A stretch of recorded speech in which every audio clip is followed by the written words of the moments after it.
Hello नमस्कार आदाब सत श्री अकाल और अस्सलाम वालेकुम। मैं हूं मोहम्मद अहमद काज़मी, लेकर आया हूं आपका पसंदीदा कार्यक्रम ग्लोबल न्यूज़। एक बड़ी खबर यूनाइटेड नेशंस जनरल असेंबली से है, जहां म्यांमार के फ़ौजी हुक्मरान के ख़िलाफ़ एक रेजोल्यूशन पास किया गया है, लेकिन वोटिंग के वक्त भारत और चीन समेत 36 मुल्कों के नुमाइंदे गैर हाजिर रहे। यूनाइटेड नेशंस जनरल असेंबली में म्यांमार की मिलिट्री हुकूमत की मजम्मत करते हुए ये रेजोल्यूशन लाया गया है। इसके साथ ही यूनाइटेड नेशंस ने आंग सान सूची समेत सभी लीडर्स को रिहा करने और पुरअमन प्रोटेस्ट करने वालों के खिलाफ हमलों को रोकने की मांग की गई है। ये रेजोल्यूशन कानूनी तौर पर म्यांमार को मजबूर नहीं करता, लेकिन इसकी सियासी अहमियत है। म्यांमार के बारे में यूनाइटेड नेशंस की ख़ास नुमाइंदा क्रिस्टीन श्रेनर बर्जनर ने कहा कि वहाँ बड़ी सतह पर सिविल वॉर का ख़तरा हकीकी है।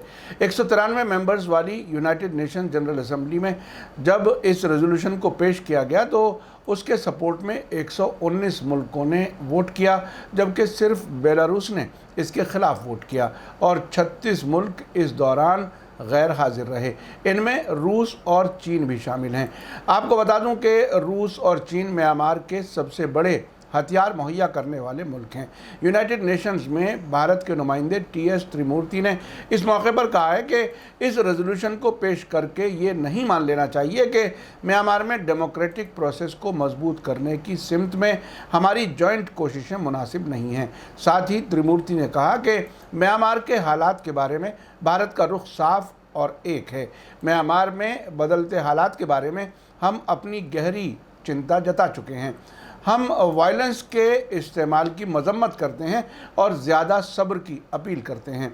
आपको बता दूं कि यूनाइटेड नेशन जनरल असेंबली ने म्यांमार की फ़ौज के ख़िलाफ़ इंटरनेशनल सतह पर हथियार देने पर पाबंदी से बचते हुए 1 फरवरी के तख्ता पलट के बाद म्यांमार को हथियारों की पहुंच को रोकने के लिए मेंबर मुल्कों से अपील की है।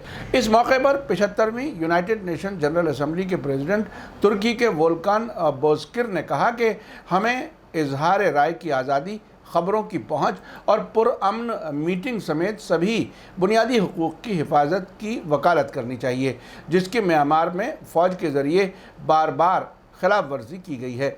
आखिर में आपको याद दिला दूं कि 1 फरवरी इसी साल म्यांमार में डेमोक्रेटिक चुनी गई सरकार के शपथ ग्रहण यानी ओथ टेकिंग सेरेमनी से पहले हुकूमत का तख्ता पलटकर फ़ौज के कमांडर इन चीफ मिन ऑन्ग ह्लेंग ने हुकूमत पर कब्जा कर लिया था। इसके साथ ही मुल्क में 1 साल के लिए इमरजेंसी लागू कर दी गई।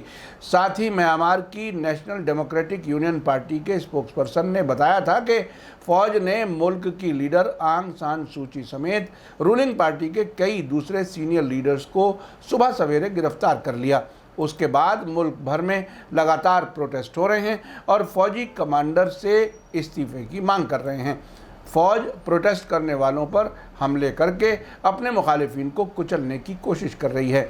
आखिर में आप बताइए कि क्या मौजूदा हालात में म्यांमार में जल्द डेमोक्रेसी बहाल हो पाएगी? आप अपनी राय कमेंट्स में लिख सकते हैं।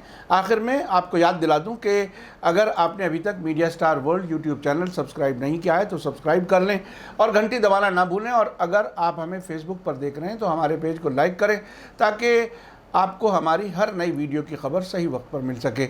इसी के साथ मुझे दीजिए इजाज़त। ग्लोबल न्यूज़ का ये एपिसोड आपको कैसा लगा कमेंट्स में ज़रूर लिखें। थैंक यू, धन्यवाद, शुक्रिया। जय भारत, जय हिंद। मीडिया स्टार वर्ल्ड की और वीडियो देखने के लिए हमारे चैनल को सब्सक्राइब करें और सीधे नोटिफिकेशन पाने के लिए बेल आइकन दबाएं।